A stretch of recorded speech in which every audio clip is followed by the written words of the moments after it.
செங்கோட்டையன் அண்ணன் அவர்களையும் திரு அருண்ராஜ் அவர்களையும் வருக வருக என வரவேற்கிறேன். வடக்கு தொகுதியின் வளர்ச்சிக்காக அயராது உழைத்து வரும் அவர்களையும் அன்போடு வரவேற்கிறேன். மேலும் இந்த விழாவை மாவட்ட நிர்வாகிகள், மாவட்ட சார்பணி நிர்வாகிகள்,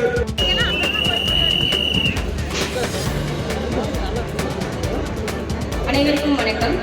தமிழ் மண்ணில் பிறந்தவர், தமிழனின் மனதில் இடம் பிடித்தவர், மக்களின் குரலில் தமிழகம் பாதுகாப்பாக இருக்கிறது.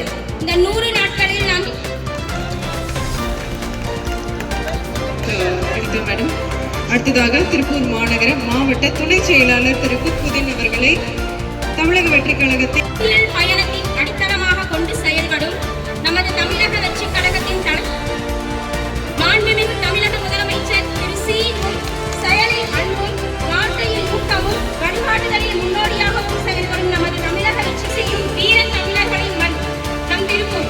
நூல் நூலாய் கனவுகளை நெய்து உலகம் முழுவதும் புகழை நெய்தது திருப்பூர் என்ற எண்ணற்ற சிறப்புகளை கொண்ட நம் மண்ணிற்கு வருகை தந்துள்ள நமது தமிழக வெற்றிக் கழகத்தின் தலைமை கழக ஒருங்கிணைப்பாளர் எங்கள் இன்று மக்களை சந்தித்து தொண்டர்களோடு பயணித்து சவால்களை எதிர்கொண்டு வலிமையான கட்டமைப்பினை உருவாக்கும் மாண்புமிகு திரு செங்கோட்டையன் அண்ணா அவர்களை வருக வருக என வரவேற்கிறோம்.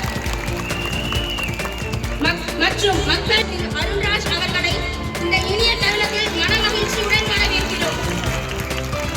நிமிர்ந்த நன்னடை, ஏற்கொண்ட பார்வையும், நிலத்தில் யாருக்கும் அஞ்சாத சிறுக்கும், உண்மை மாதல் திரும்புவதில்லையாம் என்ற வரிகளுக்கு ஏற்ப லட்சிய பாதையில் பயணித்து உறுதியுடனும் நேர்மையுடனும் மக்கள் நலனுக்காக பணியாற்றி வரும் எங்கள் திருப்பூர் மாவட்டத்தில் இருக்கிறோம்.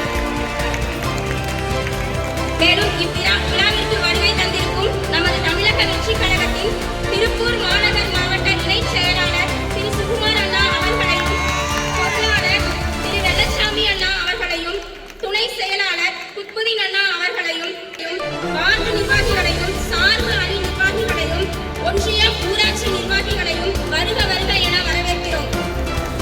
இந்த 100வது நாள் பொதுக்கூட்டத்தை 100 நாட்களை கடந்திருக்கிறது. ஆகஸ்ட் 17, 2026 நிலவரப்படி வெறும் 100 நாட்களில் இந்த அரசு நிகழ்த்தியிருக்கும் சாதனைகள் தமிழகத்தின் வரலாற்றையே மாற்றி எழுதிக் கொண்டிருக்கின்றன. நல்லாட்சியுடன் கழகத்தின் நிரந்தர பொதுச்செயலாளர் குஷி ஆனந்த் அவர்கள் வழிகாட்டிப்படி கழகத்தின் நிரந்தர பொதுச்செயலாளர் தமிழக வெற்றி கழகத்தின் 100ஆம் பொதுக்குழு செயல்பட்டு இந்த அனைத்து மாவட்ட நகர நிர்வாகிகளும், ஒன்றிய கழக செயலர்களும், பகுதி கழக செயலாளர்கள், சார்பணி நிர்வாகிகளும், மகளிரணி தோழிகளும், வார்டு கழக செயலர்களும், தொண்டரணி வரவேற்று மகிழ்ச்சிக்கிறேன். இந்த நிகழ்ச்சியை சிறப்பிக்க வருகை தந்திருக்கும் காவல்துறை நண்பர்களுக்கும் பொதுமக்கள் அனைவருக்கும் எனது நெஞ்சார்ந்த நன்றியை வரவேற்பதையும் தெரிவித்து விடைபெறுகிறேன். நன்றி.